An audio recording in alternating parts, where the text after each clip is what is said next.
What's good, everybody? It's John Nelson, the plugin CEO of JKL Works and pluginbusiness.com, and a whole host of other activities that are always something going on, fun and entertaining, and probably more fun and entertaining than this, what we're going to talk about today, but I'm willing to bet not more necessary.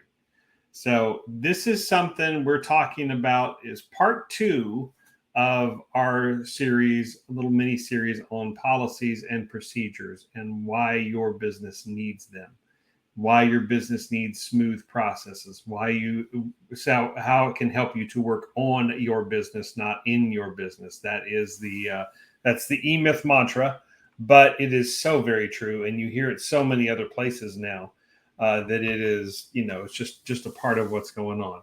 So let's jump right into this. I hope this is helpful and insightful, and we'll go on to more fun things. But I hope you come back to these last 2 videos as resources for this, because at some point you're going to have to do this. Sorry, but you are. And it's not just because somebody like me told you to. It is because these really can make a difference in what goes on with your business. And when crazy things happen, and as we all know, they are scheduled regularly, that crazy things will happen. And usually you don't see them coming, but when they do happen, you are all taken care of. Everything you have is addressed. So we're going to help you come up with some policies and procedures that stick. So what does that mean? We're going to talk about revisit the concept of business process mapping. So there's some tips and tricks there that you will want to be a part of. We've kind of revised them a little bit from last time, but I hope they're helpful. Then we're going to talk about a simplified way of doing this. People make so much more out of this than it actually has to be. You can simplify this. You may have already done it. And so this is a great way to go back and revisit some of those things before craziness occurs. And then you're set. You're taken care of. You can have confidence that you can go on vacation for a week and nothing's gonna, your business is gonna continue to run, even if you're the sole proprietor running it. You can have confidence that if your salesperson leaves, it's not going to shut everything down because they're pissed off at you and they go trying to sabotage all your clients. You already have something in place for that when that happens, because you took the time to think it out. And the simplified approach is a good place to start with that. You'll be amazed at how simple it is. Then it's up to you to try it. So where do you start? That's the third thing we're going to address today, is some of the crucial business processes you could start with. And some of them might surprise you, and the order of them might surprise you. They're not revolutionary. They're just, okay, I never thought about starting there. I've just been sitting here getting overwhelmed by the whole thing. So we're going to try to do our best to make sure that doesn't happen. And we're going to borrow a little wisdom from somebody I've been learning from the past little bit. And I hope you find it useful as well. So, all right, so let's talk about the tips and tricks involving business process mapping and just process, management in general. And when you're coming up with these and going through them, what kind of a difference that can make. So number one, these are glorified lists. Whatever else you make these out to be, they are glorified lists. They're glorified to-do lists. Okay. You probably have an app if you're one of those people that like we use Microsoft to do around here, but there are plenty. The best app out there is the one that you actually use in this particular case. So if you're list making on a notepad, if you're writing out your lists and you're making that a big thing, then that's all this is. That's all a process map is for any length, is a glorified list. Okay. So don't skip steps because you know how to do them. The important thing about this point and the next one is that you are writing this for somebody else. You are not writing this for you. The easy way out, the voice inside your head says, oh, don't write that down. You already know how to do that. Well, guess what? It's not for you. Okay? It's not for you that you're doing any of this. It is for somebody else. Okay? So don't skip any steps whenever you're making these lists. Okay. Then prepare this for somebody who doesn't know you, even if they do, and likely they do. But still, prepare it for somebody who has never met you before, ever, because you approach it differently. You do this from another set of values, you know. So and then kind of along the same lines is make sure this is an E-Myth thing. Make sure the minimum skill set required to do the job is what you write it for. So you write policies and procedures. You write how to do these different things. Every job needing the minimum skill set required to do that job. If you have to have some sort of certification to know how to run a piece of equipment to be checked out on it, fine. That's an extra step in certification, and that's okay. Or you have to be checked out on something before you can use it, or you have to understand how a certain thing works before you can, if you're lost in a general ledger in accounting, then you have to have some sort of base training first. I have base training and I'm still lost in a ledger in accounting, but you get the idea.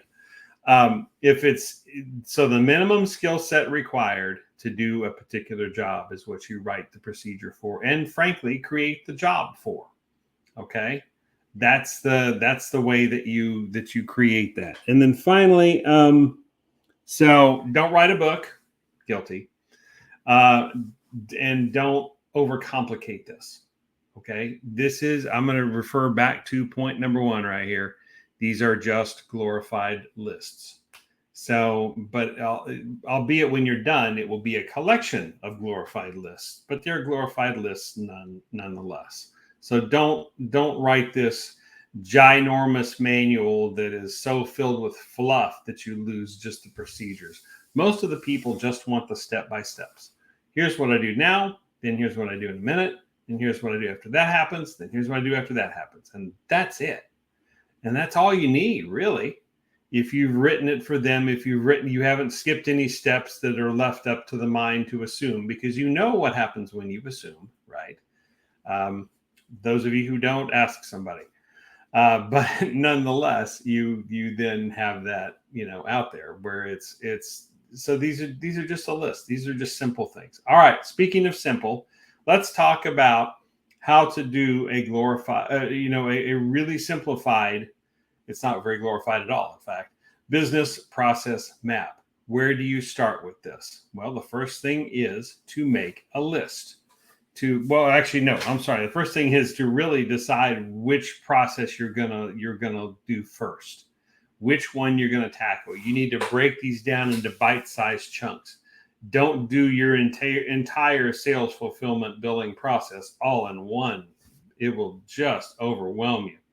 So don't do that. But places you can start are sales, operations, or administration.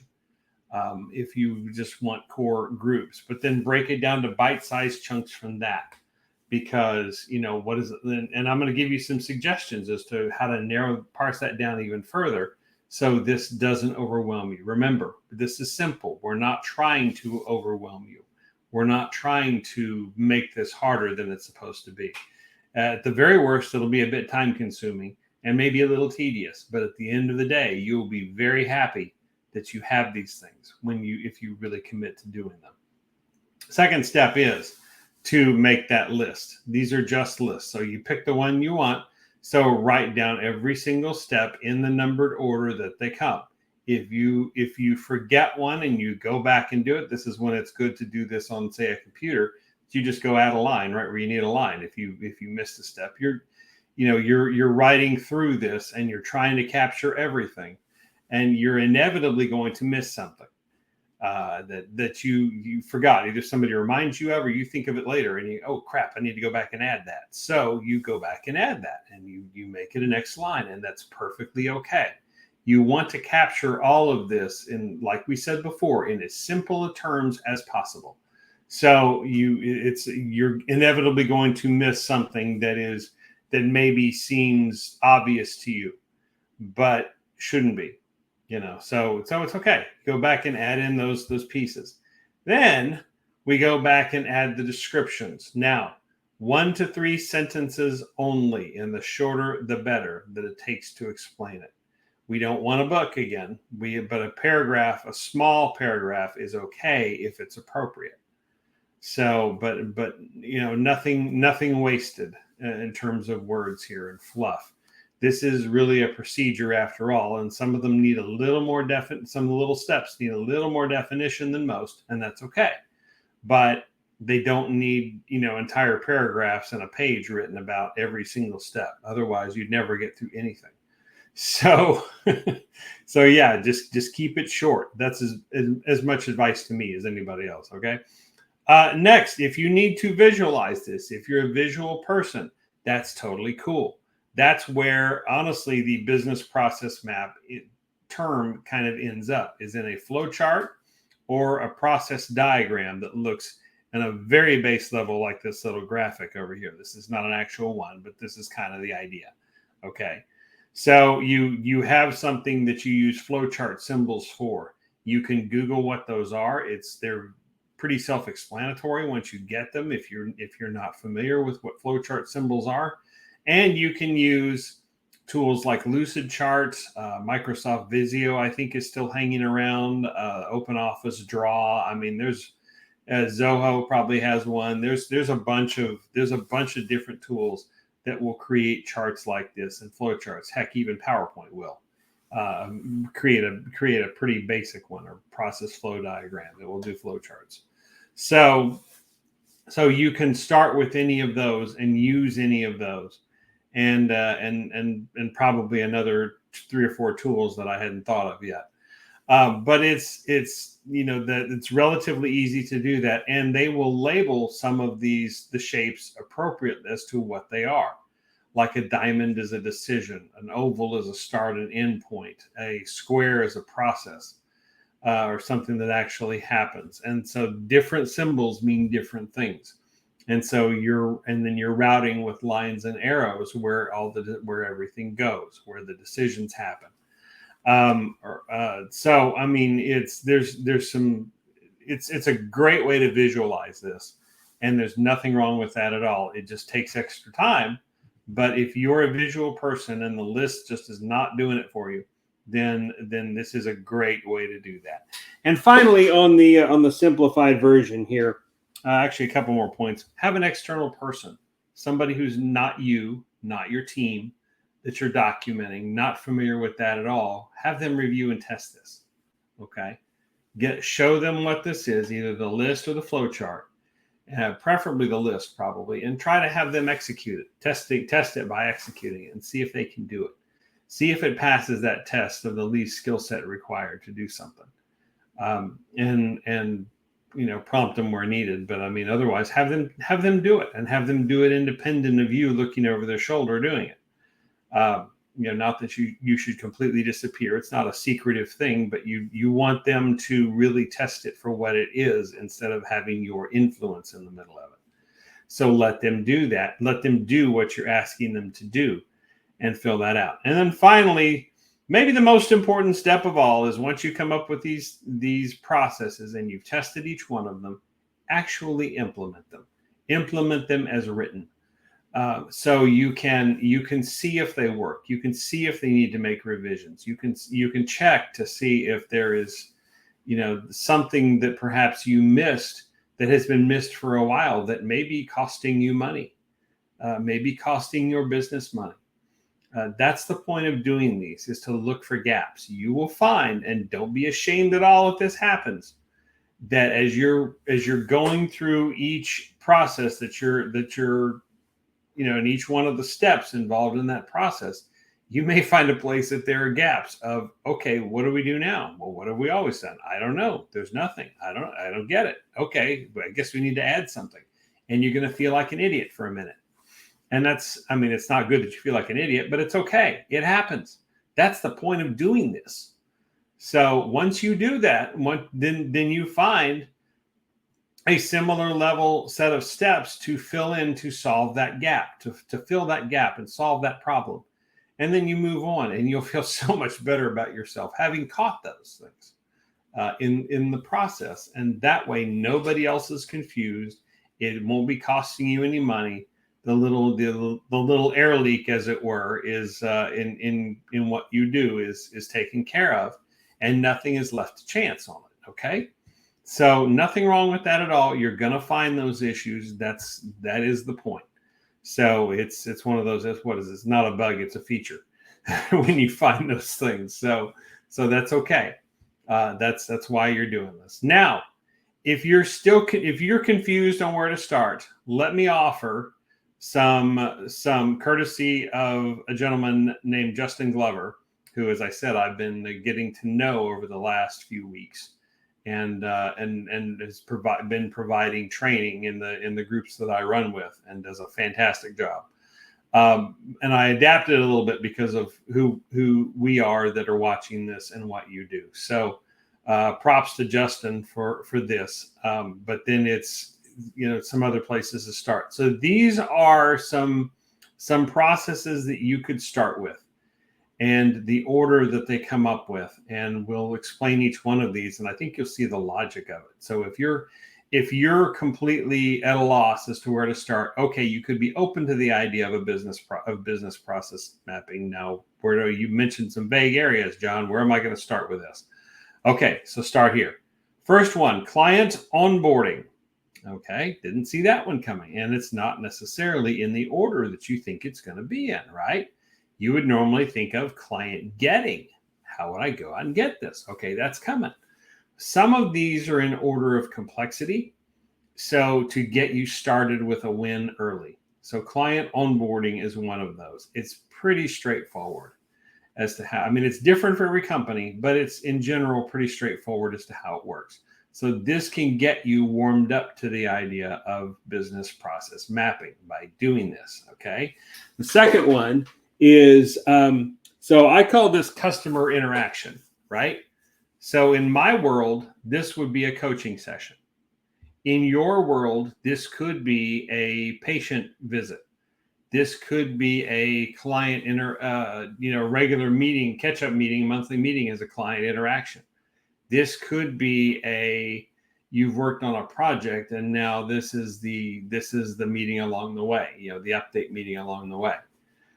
That's what this is. How does it go in your world? What are the different things that have to happen? And just a tip, the more consistent you can make this, the better. So then you can prepare. It helps you to prepare and to be ready. And it helps others to know what's expected and generally know what's going to happen. People don't like showing up to this with complete uncertainty. But if you set the tone in the first meeting of this is how it's going to go, then you work through that. Me, for example, I've sort of developed this along the way when I meet with clients for their regular coaching, is I try to, for at least a regular ProfitWorks implementation, the Jumpstart is a little bit different. It's a little less, but I try to have at least five topics to discuss. And before we do the five topics could be anything from, I need help with this particular process, or what's your opinion of that, to, what is something big that happened, or what is coming up that we need to be aware of. But I also take an opportunity to talk about, as I've mentioned before in other, so we look at, every week we look at your revenue and your profits that you made, because they're different. Then we look at your leads for the week and your conversions for the week. So your leads, who you prospected to, your conversions are the ones that actually said yes. So we need to track all those things, but then we also have, and there's tasks that end up being assigned to everybody, to both sides, to my client and to me. So we all have something. That's how I approach coaching. That's how I counsel my group to approach coaching, because we need to be working just as hard as our client is in some respects. And we need to be bringing good quality things to think about and material to really help their business thrive and to grow based on their particular situation. So that's a challenge on us every week. And so there's things to do relative to that we need to be doing to sing for our supper, as it were. That's the phrase for those of you who are unfamiliar. So I then get to, I have to earn my keep every time we have that meeting, to make sure that I'm bringing value. That's singing for your supper. If you're, like I said, if you're not familiar. So, but write down the process, have a set process for how this goes for you. Okay. For each interaction, how it goes. Then we get to marketing and lead generation. And you notice we've kind of worked up in complexity. We started with the relatively simple, pretty straightforward. This can be relatively simple and pretty straightforward too. Honestly, the meeting section. Now you get to marketing and lead gen. And this is not as simple. Okay, but this is, you've kind of hit your stride now a little bit. You understand what you're doing. So you can then work on what this looks like. Pick one or two strategies that you're out there fishing with, and then what is the exact process by which something happens. Do you bring everybody to a webinar? Do you direct message prospect somebody? Do you run ads? Do you is this on referrals? How do referrals work in your world, and how do you process those smoothly? Is this customers who walk in your door, or people who walk in your door? If you say you have a restaurant and they're trying you for the first time, how does that interaction go? It sort of speaks a little bit to the point above, because that would be somebody coming to eat at your restaurant would be kind of the customer interaction. But how do you approach the marketing side of that? Okay. So then next we go to billing and payments. Now we're getting relatively easy. How do you accept billing and payments? But there's a system behind it that has to be in place, obviously, to process the transaction. So how does that go? And then finally, we have reviews and fulfillment. We have feedback and feedback and improvement. Big difference. Feedback and improvement. And something, if we're being totally honest with ourselves, do we do this well enough? I don't. Do you? I'm trying to get better. And I would advise you to do the same. Advice you didn't ask for. Have feedback in your situation. Be open to improvement. Be open to suggestions. Not all of them are going to make sense, but there's going to be some that do. And this is, as you marketers know, at the heart of reputation management. That's what we coach our people to do, is be responsive, accept feedback, process it. You don't have to take every suggestion to heart, but you do have to entertain them, no matter how silly sometimes, because sometimes you get some real wisdom out of that. And people want to know that you're paying attention. People want to be heard for if they took the time to do that in the first place. So these are the processes. These are the recommendations of processes that you're suggesting that you start with. Some are easier than others. Some are harder than others. And we're more involved than others, but they're all worth doing. Okay. So I'm going to leave this here for just a second, just so you can figure out where to start with this. So then you start with your list. You make your list, and from there you build it out, that list. Remember the business process before. So you make the list, you build out the 1 to 3 paragraphs that kind of explain what each point in that list is, if it needs an explanation at all. And then you have somebody test it, and then if all's good, you actually implement it and actually use it. And the middle step in between there is, if you want it visualized beyond just a list, you make a flow chart. Which is no problem at all. Okay, so that's it. There's not much to it, but these are things that are very important. Now, you might ask, how do we implement this in our world? Well, you will see in a minute that policies and procedures are a big part of what we do. But everything starts with assessing need. And so for free, we do a 50-minute session where we find you at least $50,000 in profits. And actually much more. I found the other day $122,000 for somebody. With things that, some of which they were already doing, some of them they hadn't thought of. So that's the mix in all of this. And some of those we know we need to do, but we need to do them better and actually reach out and follow the advice that we give others, marketers, right? Sometimes that mechanic's car does not run as well as it purports to. So this is what we do. We start with a success blueprint, no matter where you end up with us. And like I said, it's free. It's 50 minutes of your time, and you'll a lot of insight into your business, we hope. And then we get to choose oftentimes, and this is a part of sort of our transition. This is where we pull everything from. 5 major impact areas we've talked about in other Boost Live sessions here of foundations, more leads, more conversions. Let me get my mouse. More transactions and more profits. And you see all the different ones that are the different strategies that are listed around this wheel. And right over here, policies and procedures, right there as a foundation to what your business has. Because if you don't have that, it makes it incredibly difficult to scale. It really does. And so take the time early, or if you decide to really reset from where you are, that's cool. That's no problem. It happens a lot. That's part of what we do at JKO Works is that reset, or what they call in the refinery world, where I am, a turnaround, or for not only refineries but other plants as well, where they take everything down, all the equipment, all the machinery, all the processes spin down, and they do maintenance on everything they need to do maintenance on. They review the processes, they review safety, they review everything before firing it back up. That's a turnaround. No problem with that at all. Every business needs a turnaround sometimes. And we may even do a follow-up live on that because that can be important, but it'll be a little bit down the road. We have some other things to cover. But this is a lot of where we draw our strategies from for your business, and we ask you questions about it, and we come up with some real our system profit acceleration software does some serious calculations on your numbers. 497 million calculations it can do.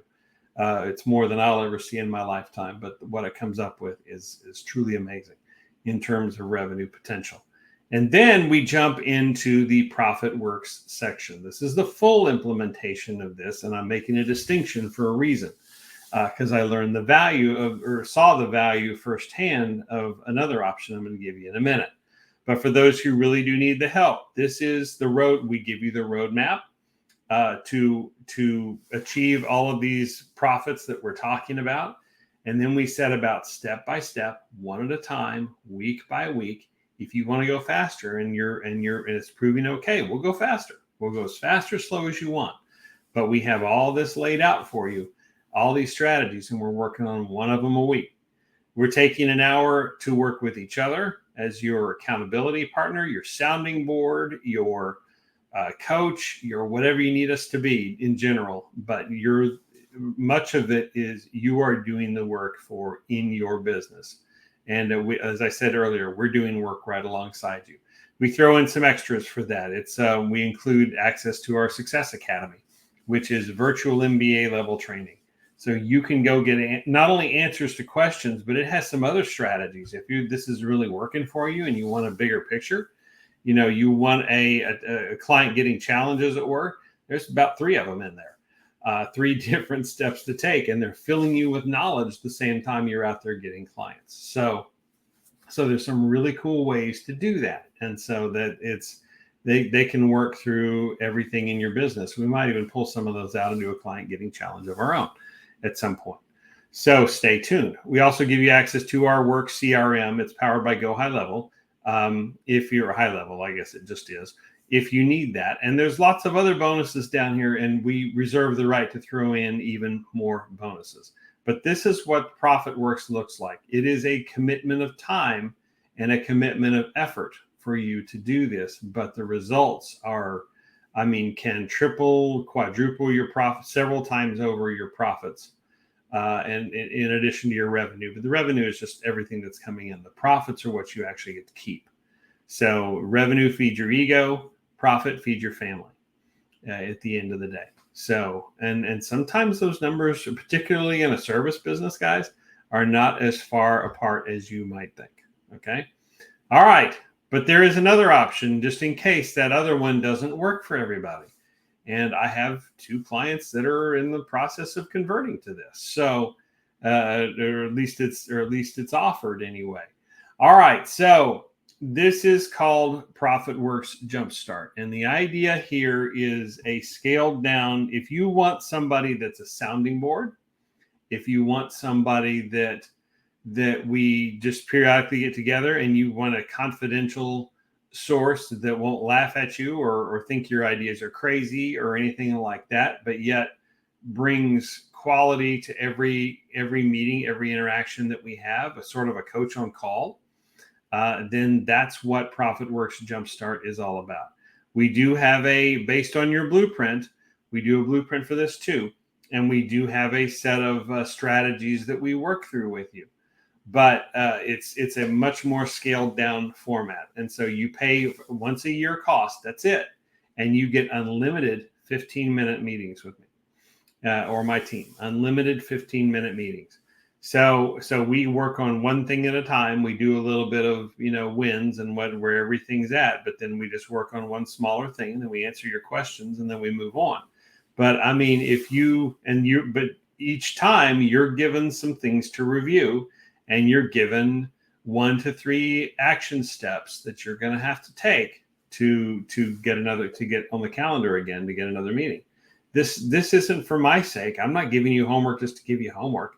This is working on your business. If you're serious about all this, if you're serious about the directions that you're going, then this time in either program is worth it to you. It's just a matter of how much time you want to invest.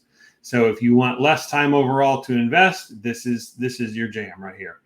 So you can have unlimited 15-minute meetings. It's a year at a time. And we'll go down whatever roads you would like to go down. It's, like I said, it's great as a sounding board. If you just want somebody to work through your ideas with you that are confidential, you don't want to mention this to your employees, you want somebody outside that circle, then that's why we're here. That's why this is here. This serves a very useful purpose. And for some of the marketers, this is great because then it lets them handle all the marketing stuff. If somebody wants to add on, say they already got some marketing things in place, but they want some of the business advice and strategy of what we're looking at. This is where that can come in very handy, and it's for a very reasonable price. And just trust me, it is. And not that the regular coaching, ProfitWorks coaching is expensive. I mean, it is, but we more than make up for anything that we charge out of the profits that we find for you. We show you a graph oftentimes where it's this, these great big bars that represent your additional profits that you could be earning. And there's this little tiny square over your pad that represents our fee for a year. So that's where we're at with this. So if this is something that you think you might want to know more information about, then come over. It's free. It's nothing but your time. It will cost you. It will cost your agency or your business to make this happen. Any type of business, but it should be kind of a little bit of size to it. I mean, making $100 a month is probably. I mean, we can find you some revenue and things, but it may or may not be what you have in mind to a level that you're ready to scale for it. But otherwise, most businesses, this is if you're serious about working on them, this is a great way to do it. And either one of those will meet you halfway as to what you want to do. So that's it. That's all I got for process mapping. I hope you use it. I hope you implement it. Comment in where you're watching this if you have done process mapping and if it's worked for you or if it hasn't worked for you or if you got lost in it or whatever. Also, if you have any questions, comment where you're watching this, and we'll do our best to come around and answer them. Thank you so much for watching. I really appreciate it. And we will talk to you again next time.